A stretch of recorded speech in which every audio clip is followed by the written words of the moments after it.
जय श्री कृष्ण भाइयों और बहनों। आज मैं आपको माघ मास महात्म्य के 5वें अध्याय की कथा सुनाती हूँ। बोलिए गोपाल कृष्ण भगवान की जय।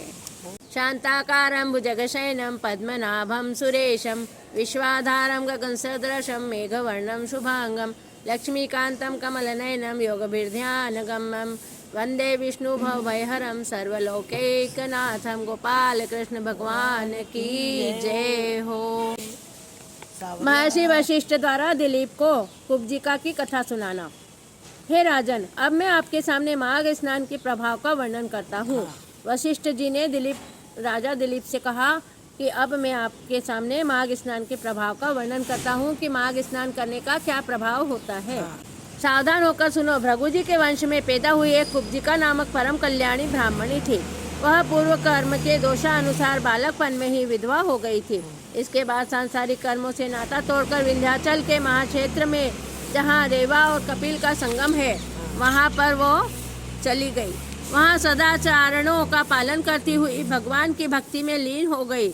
उस देवी ने मन और इंद्रियों को अपने वशीभूत कर काम क्रोध आदि को पूर्णतया जीत लिया और सत्य भाषण, दान, दया, सुशीलता और परोपकार को अपने कर्तव्य द्वारा अपनी देह को सुखा लिया।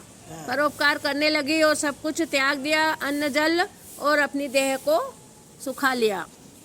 हे राजन, वह तपस्विनी नित्य देवता ब्राह्मणों को दान, अग्नि में हवन किया करती थी और शिला, खेतों में पड़े हुए अन्न को के बीजों को बीन लाती थी और वही खाती थी वो, और छठे काल में भोजन करती थी।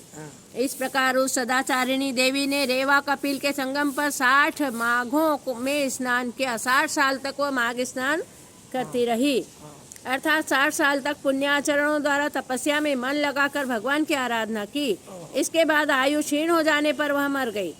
तो वह माघ स्नान के पुण्यों के प्रताप से विष्णु लोक में जाकर सहस्त्र चौकड़ी अर्थात 4000 युगों तक निवास करती रही। इसके बाद तिलोत्तमा नाम से ब्रह्मा जी के यहाँ ब्रह्मलोक में अवतीर्ण हुई। उसके सौंदर्य को देखकर देव और नाग कन्याएं भी मोहित हो जाती थी।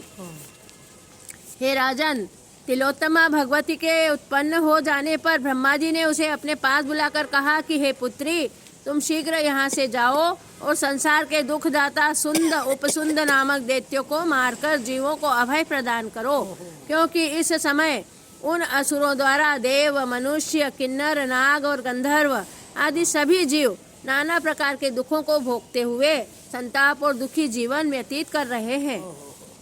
ब्रह्मा जी के यह वचन सुनकर भगवती तिलोत्तमा अपने सौंदर्य से दशों दिशाओं को आलोकित करती और मधुर तान से वीणा बजाती हुई अशोक वन में जा पहुंची। हे नृप, उस परम कल्याणी भगवती को ज्यों ही सुंदर उपसुंदर दैत्यों के नौकरों ने देखा, त्यों ही वह जल्दी से अपने स्वामी के पास जाकर नम्रता पूर्वक कहने लगे, हे दित्येश्वरों, आपके अशोक वन में एक ऐसी परम सुंदरी स्त्री आई है जिसके समान आज तक तीनों लोकों में न तो हमने देखी है और न सुनी है। वह कामदेव की रति को भी मात करने वाली है, साक्षात सौंदर्य की खान है। यद्यपि हम उसको नहीं जानते हैं कि वह देव, दानवी, यक्षिणी व किन्नरों में से कोई है, परंतु इतना हम अवश्य जानते हैं कि वे स्त्रियों में रत्न रूप है। चूँकि आप समस्त रत्नों का उपभोग करने वाले हैं, इसलिए आप उस परम कल्याणी को अवश्य प्राप्त करें। दूतों के मुख से यह बात सुनकर वह दोनों दैत्य अपनी 100 भार की बनी हुई गदा को लेकर चल पड़े और शीघ्र ही देवी के पास पहुंचकर उसके अत्यंत मनोहर रूप पर मुग्ध होते हुए कहने लगे कि हे परम सुंदरी, तू संसार में स्त्री रत्न है और हम रत्नों के उपभोगी हैं। सो प्रसन्नता से तुम जिसके साथ चाहो पाणी ग्रहण संस्कार कर लो। हे राजन, दैत्यों के ऐसे मद भरे शब्द सुनकर भगवती ने उन पर कटाक्ष फेंक कर उन्हें अत्यंत मोहित करती हुई कहने लगी, हे दैत्यों, जो तुम में से अधिक बलवान होगा मैं उसी के साथ पाणी ग्रहण कर लूंगा। ऐसा कहकर देवी ने दोनों को आपस में ही भिड़ा दिया। हे राजन, भगवती के यह वचन सुनकर वह दोनों दैत्य मैं अधिक बलवान हूँ, मैं अधिक बलवान हूँ ऐसा कहते हुए आपस में ही भिड़ गए और थोड़ी ही दूर में एक दूसरे के गदा प्रहारों से धराशाही हो गए। हे राजन, इस प्रकार आपस में लड़कर मृत्यु को प्राप्त हुए अपने स्वामियों को देखकर दैत्य लोग वहाँ महाकोलाहल करते हुए कहने लगे, हाय हाय, वह काल रात्रि के समान कौन है? अब इसके सम्मुख जीवित रहने की कौन इच्छा कर सकता है? और वह डरकर भाग गए। ऐसा कहते हुए भय से पल्लवित होकर समस्त दैत्य पाताल को चले गए और भगवती तिलोत्तमा पर्वत के शिखरों को चूर चूर करके दशों दिशाओं को प्रकाशित करती हुई वज्र के समान आकाश मार्ग से ब्रह्मलोक को चली गई।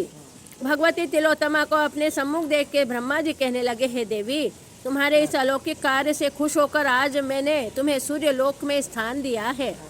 इतनी कथा सुनकर महर्षि वशिष्ठ जी कहने लगे, हे राजन, इस प्रकार माघ स्नान के पुण्य प्रताप से वह कुब्जिका अप्सराओं से भी परम सुंदरी होकर सूर्यलोक में स्थित हुई दिव्य भोगों का उपभोग करती है। इसलिए जो मनुष्य माघ स्नान करेंगे वह सब प्रकार के पापों से मुक्त होकर परम सुख को प्राप्त करते हुए स्वर्ग में जाकर अनुपम सुखों को प्राप्त हो जाएंगे।